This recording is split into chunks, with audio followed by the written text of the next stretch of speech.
नमस्कार, मेरा नाम श्रुति है और आप देख रहे हैं द लाइव इंडिया। राजनीति में अक्सर तलवारें नहीं बल्कि शब्द चलाए जाते हैं। कभी भाषण के मंच से तो कभी संसद के अंदर नेता एक दूसरे पर ऐसे शब्दों के वार करते हैं जो कई बार जनता के बीच बहस और विवाद का कारण बन जाता है। हाल ही में बिहार की राजनीति में ऐसा ही हुआ। प्रधानमंत्री नरेंद्र मोदी की मां को लेकर एक स्थानीय नेता के मंच से अपमानजनक भाषा का इस्तेमाल किया गया।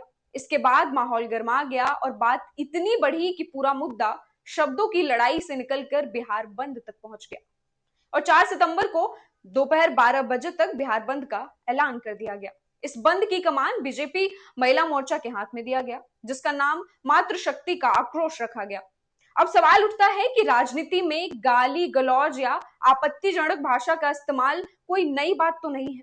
संसद से लेकर सड़क तक बार बार ऐसे शब्द सुनाई देते हैं जिन्हें बोलना भी मुश्किल हो जाता है। यह सिर्फ किसी एक पार्टी या नेता तक सीमित नहीं है, बल्कि लगभग हर दल के नेताओं के भाषणों में कभी न कभी यह करवाहट देखने को मिलती रहती है। संसद के अंदर भी हमें इसके उदाहरण मिले हैं। हाल ही में इसका उदाहरण सामने आया जब बीजेपी के नेता रमेश विधुड़ी ने विपक्षी सांसद को लेकर बेहद आपत्तिजनक शब्दों का इस्तेमाल किया था। ओए बड़े, ओए, ओए उग्रवादी, सिरे ले रहे हैं। ए उग्रवादी, बोलने नहीं दूंगा कभी खड़ा होगा, ये बता रहा हूँ। ए उग्रवादी, कटवे सर, ये जो सिरे अगर जाता है तो देश के प्रधानमंत्री को जाता है। जी प्लीज ये आतंकवादी है, उग्रवादी है, ये मुल्ला आतंकवादी है। इसलिए सर अभी मैं बताना चाहता हूँ, अधीर रंजन जी अभी शोर मचा रहे थे, लिस्ट पढ़ रहे थे।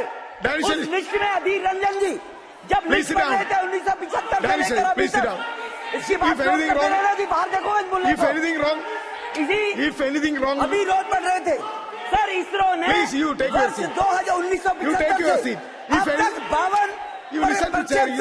52 यह घटना केवल एक व्यक्ति पर हमला नहीं है, बल्कि संसद जैसे गरिमामयी स्थान पर भाषा की मर्यादा टूटने का प्रतीक था। सोचिए, अगर संसद में यह सब होगा तो जनता तक कैसा संदेश जाएगा। सिर्फ यह एक उदाहरण नहीं है। कांग्रेस की नेता सोनिया गांधी को भी कई बार अपमानजनक शब्दों का सामना करना पड़ा। उन्हें कभी जर्सी गाय कहा गया तो कभी 50 करोड़ की गर्लफ्रेंड। उस वक्त इस पूरे मामले को राजनीति का भाषा कहकर टाल दिया गया। न तो सड़कों पर बड़े आंदोलन हुए और न ही समाज को वैसे भावनात्मक रूप से झकझोरा गया जैसे आज नरेंद्र मोदी की मां के संदर्भ में दिए गए शब्दों को लेकर हो रहा है। यह दोहरा रवैया भी अपने आप में कई सवाल खड़े करता है। यहाँ एक और घटना याद करनी जरूरी है। कुछ ही समय पहले मणिपुर में महिलाओं को सरेआम नंगा घुमाने की शर्मनाक घटना सामने आई थी। यह दृश्य इतना भयावह था कि पूरे देश को झकझोर देना चाहिए था। लेकिन क्या सच में ऐसा हुआ? विपक्ष ने बार बार प्रधानमंत्री नरेंद्र मोदी की चुप्पी पर सवाल उठाए। कहा गया कि जब मणिपुर में महिलाओं का अपमान हुआ तब इतनी चिंता और संवेदनशीलता क्यों नहीं दिखाई गई। यहाँ सवाल यह है कि महिलाओं का सम्मान केवल तब याद क्यों आता है जब उसे राजनीति हथियार की तरह इस्तेमाल करना हो। मणिपुर की महिलाओं का दर्द किसी बड़ी राजनीति का मुद्दा क्यों नहीं बना? क्या इसीलिए क्योंकि वहां सत्ता पक्ष को जवाब देना पड़ता? अब ये देखिए, हम लोगों की भाषा ही, कल्चर ने हम लोगों का भाषा ही है। हाँ। एक भाई बोलते नहीं रे बहन चोद, है मादर चोद, ये सब भाष्य है, किसी को गाली फाली नहीं देते हैं। ये है जेडीयू नेता गोपाल मंडल।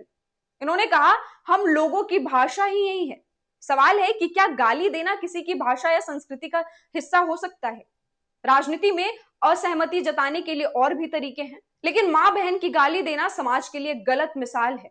दरभंगा की घटना के बाद बीजेपी और एनडीए ने बिहार बंद का ऐलान किया, लेकिन विपक्ष इसे गंभीरता से लेने को तैयार नहीं है। आरजेडी और कांग्रेस ने इस बंद को पूरी तरह नौटंकी करार दिया है। आरजेडी प्रवक्ता चितरंजन गगन ने कहा कि बीजेपी को असली मुद्दों जैसे बेरोजगारी, महंगाई और बाढ़ पर बात करनी चाहिए, लेकिन ये लोग सिर्फ ड्रामा कर रहे हैं। विपक्ष का आरोप है कि बीजेपी जानबूझकर भावनात्मक मुद्दों को बड़ा बनाकर जनता की असली समस्याओं से ध्यान भटकाना चाहती है।